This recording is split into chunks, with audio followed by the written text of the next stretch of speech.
going on, everybody? Welcome to another Horror Franchise Wednesday. We are starting a new franchise this week, and that is the Prophecy franchise. We got 5 of them to discuss. Late 90s, early 2000s franchise that no one talks about, hardly anybody. It's 5 of these fuckers. Why? Why do we need them? So this first one was written and directed by a guy named Gregory Widen, and this movie has Christopher Walken as Gabriel, the angel, and Elias, this guy who looks exactly, almost just so close to Bruce Abbott, like the guy in Reanimator. He looks just like him to me. But Elias Koteas, I can barely fucking read this. Elias Koteas, whatever the fuck. We'll call him Dr. Kane, because that's who he reminds me of. So, we got Virginia Madsen from Candyman. And we also have Eric Stoltz, who was going to be Marty McFly, but he got robbed of that opportunity. Probably a good thing. And we got Amanda Plummer, very small role. She's only in like the 3rd act of the movie. And you got Viggo Mortensen, who was in the Psycho remake that I just reviewed recently. So, big cast, lots of names here. And did I like this movie? No, I did not. So, plot synopsis, this movie is about this little girl who gets the soul of this evil soldier, Hawthorne. He's apparently got the darkest, blackest soul or whatever, and Christopher Walken wants that soul, so he's looking for this person, and meanwhile, Virginia Madsen and Bruce Abbott look alike. They're trying to protect this little girl, and it's just...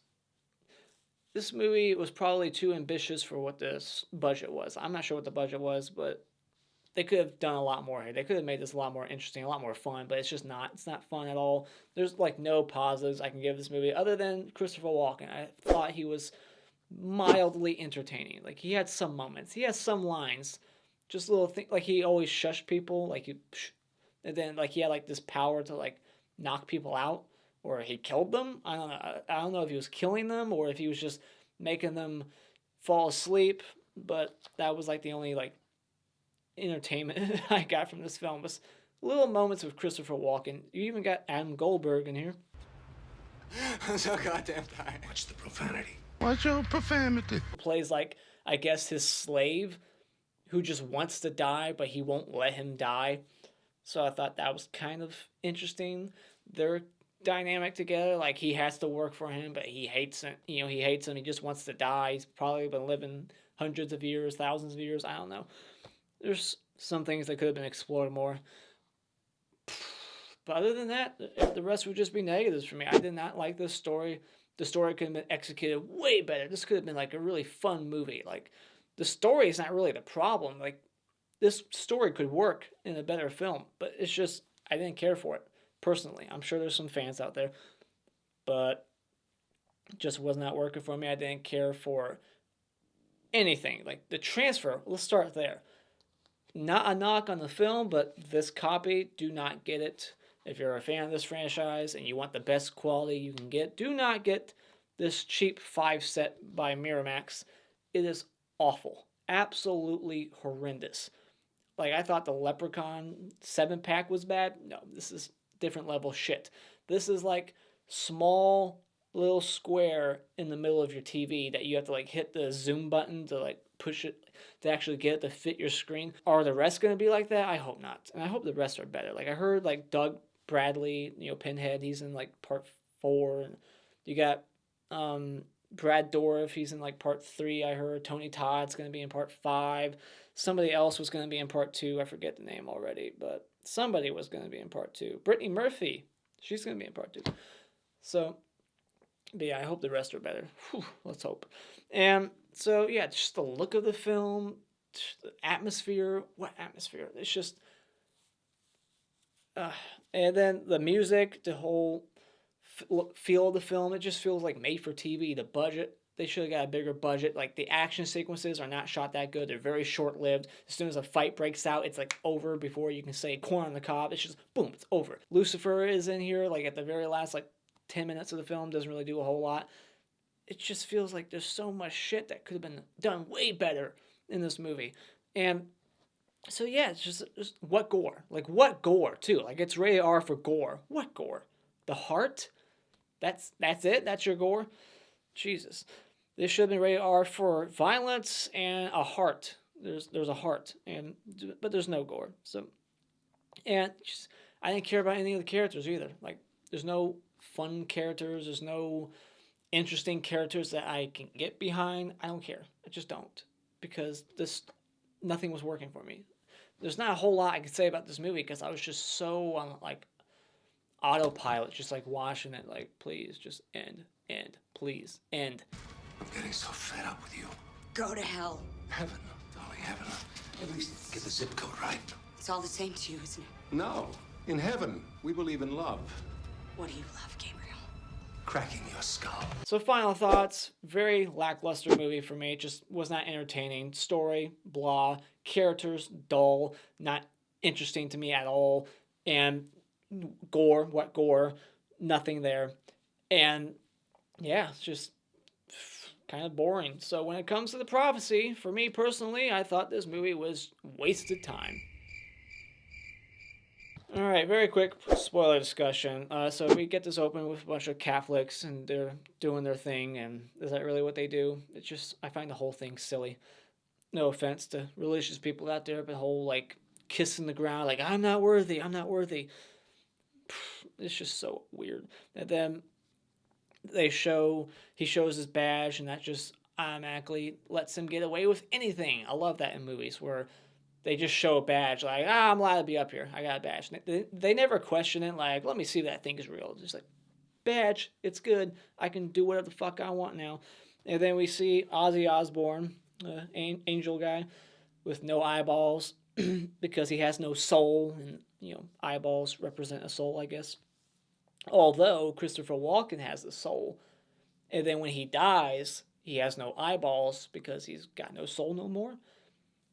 But this whole movie, he's wanting a specific soul, like he doesn't have one.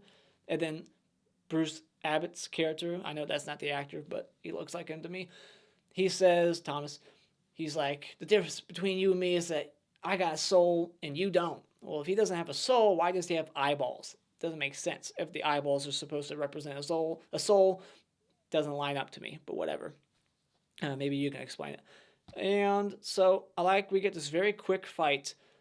He throws this Eric Stoltz. He throws this Ozzy Osbourne angel through the window, and then he lands in the alley. It's like a very narrow alley where no one would be driving by. This town, by the way, is abandoned. There's a copper mine that closed down. There's probably 12 people that live in this fucking city. But that's just the moment in the day in this abandoned town that a car just is randomly driving way faster than it should have been. And it's like, that car driving, we never see who was driving that car. He didn't see that guy hit the dumpster, land there, he just crashed into him. He came out of nowhere, like Ben Tramer in Halloween 2. Where the fuck did this guy come from? Made no sense. It was so unbelievable that I thought it was on purpose. That's the level of absurdity. It's like, okay, that was on purpose, right? No, it was an accident. Whew, fuck me. And so I like how this body in the casket, his mouth isn't wired shut. The guy can just walk up, lift his mouth open, suck the soul out of his body. But he's dead. He's been dead so long that his body is in the casket at a funeral that no one's at. So nobody loved this guy. He's been dead. The soul's gone. I thought that's how souls worked. If souls exist and you believe in that stuff, I thought the whole idea behind souls was that once you die, it's immediate. Your soul goes to heaven or hell instantly. But days later, after this guy's dead, his soul is still there for the taking to go do mouth to mouth and get his soul out. Makes no sense, but whatever. Just gotta look past it. It's a movie. But yeah, his mouth would be wired shut. That's how they do that. Morticians, right? They make your eyes stay closed. They make your mouth stay shut because the last thing you want at a funeral is to see your dead loved one go, just their mouth pop open, their eyes twitching. You don't want that. And I even have it written down right here. Detective looks exactly like Bruce in Reanimator. We find out that angels are hermaphrodites. And this is for you. He's also hermaphrodite. So this kid was never taught about strangers and how you should avoid them. Clearly. I mean, she's very brave, or stupid, or both. And so Walken has eyes. I don't get that. So Simon transfers his soul, or the soul he got from this evil bastard, into this little girl to hide it. Because now he's just dying all of a sudden. Like, he's fine. He's perfectly fine killing Ozzy Osbourne. But then he gets the soul from Hawthorne, and now he's just, like, dying. He's so weak. And you're going to do that to this poor little girl? It's like, fuck you. Just, I don't know. I don't get that. I don't get that decision at all. And so he puts the soul... We actually get to see... I don't know...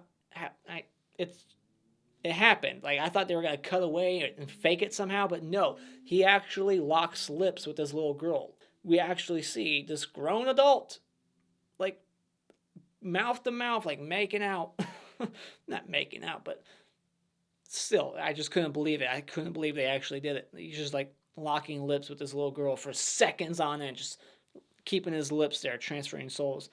And this teacher sucks. Like, she sees Eric Stoltz just being a bum in, like, the second story of their school, and just, she's like, all right, I'm going to call the cops, and Mary, little girl, you get out of here.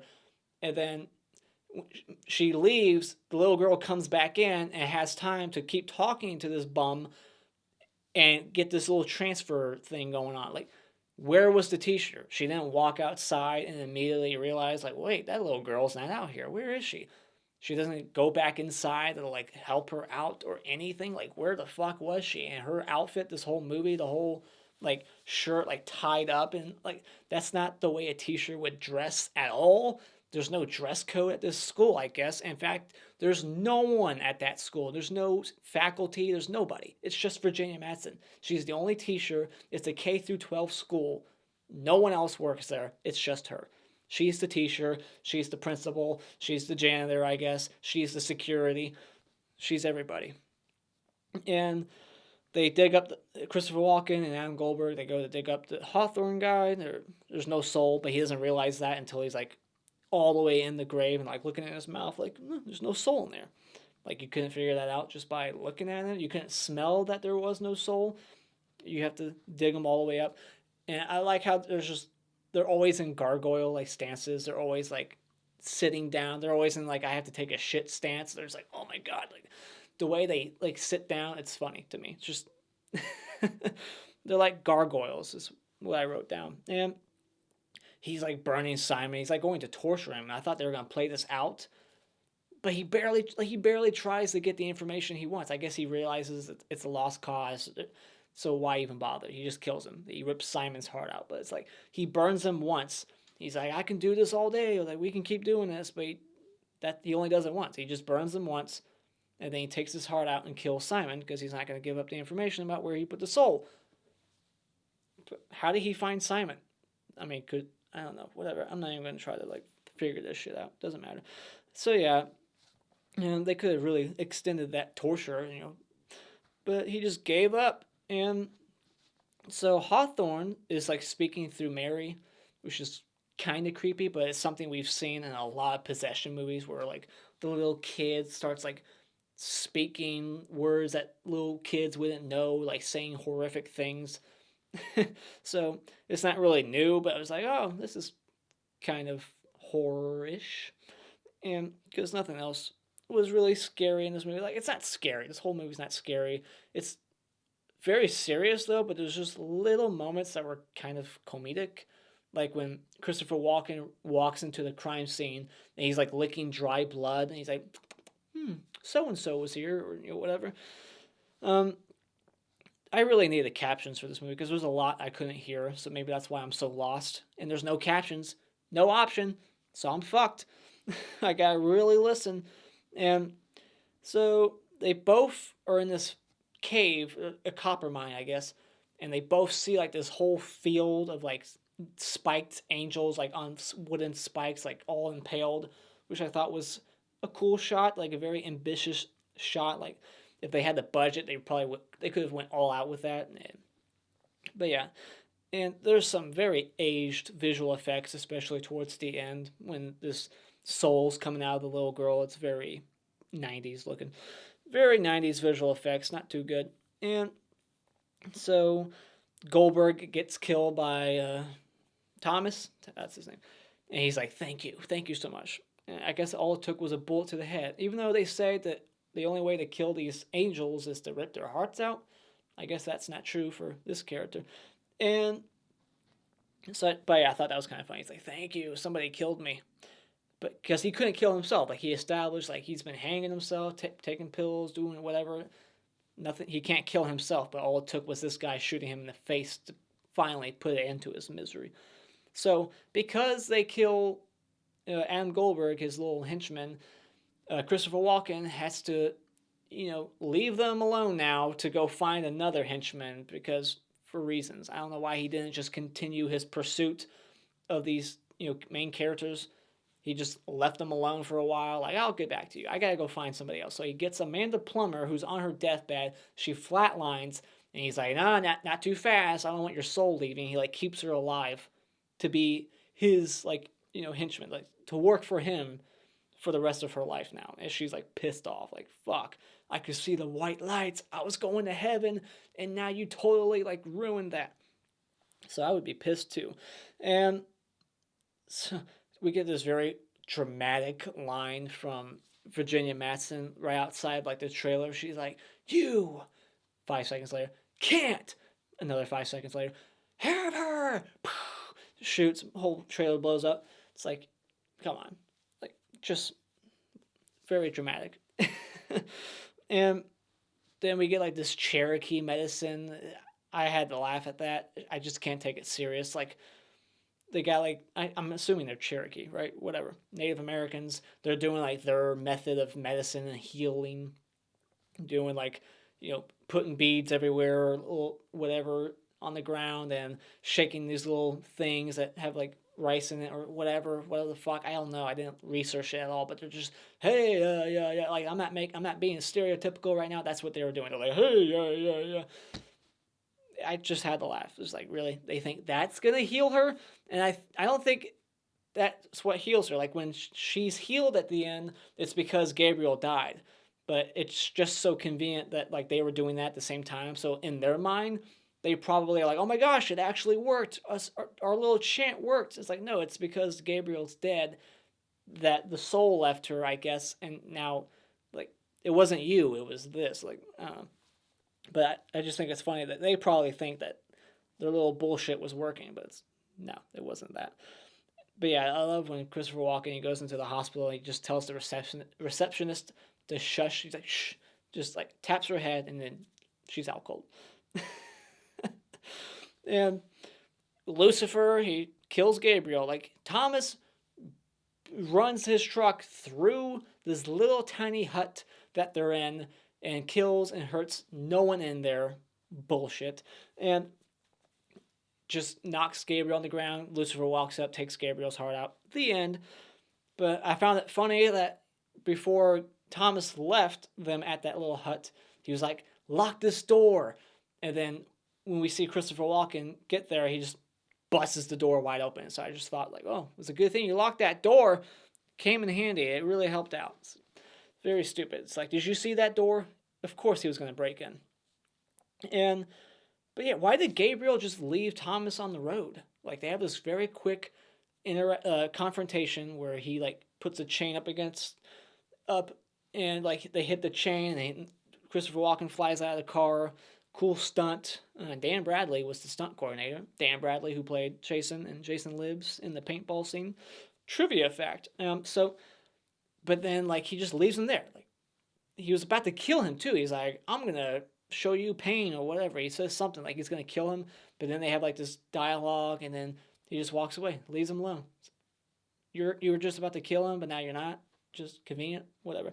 So, yeah, and then after Lucifer kills Gabriel, he's, like, asking Virginia and Thomas, like, join me in hell or whatever, blah, blah, blah. And then they just say, no. And then he just walks away. Like, he's not taking no for an answer at first, but then he's just like, all right. And he's like, Thomas says something to make him realize that they're not budging. No. No means no. And then he just walks out, turns into like a flock of birds or whatever. And then it's over. Sunset, roll credits, the end. I got no awards for this movie. There is no scene I like. There's no shot I like. There's no favorite kill. There's no worst kill. They all suck. Just nothing here. So no awards, no funny bone, nothing. So those are my thoughts on The Prophecy. Let me know what you thought about this movie in the comments below. Are you a fan? Let me know if there's any Prophecy fans out there. Show your love. And show your love for me by hitting that like button and becoming a subscriber today just by clicking on my cartoon face in about 5 sequends. And until next time, Auf Wiedersehen.